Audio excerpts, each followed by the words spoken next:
we mentioned earlier about owning it.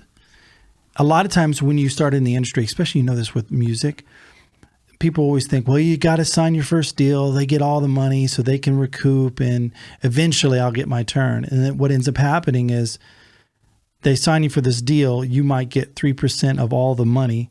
They front you a little bit of money so you feel rich because, $100,000 or $10,000 to someone who's broke is awesome. They've been living in a van touring for the last 2 years. They've only had McDonald's. So that money is just everything to them.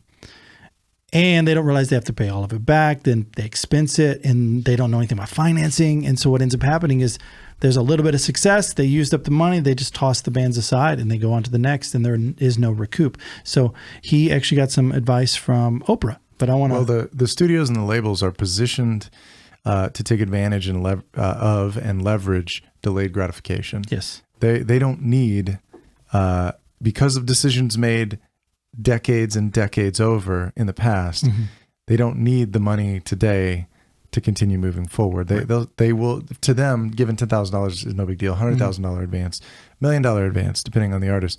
And, they know that those royalties are going to come in over time and they're going to be much, much better off. But to your point, there's so many artists. I mean, like we talked about Taylor Swift, about how, she didn't own her masters. And it became a big problem for her. So like just this idea of like own everything you can. Hey, thanks for watching this clip.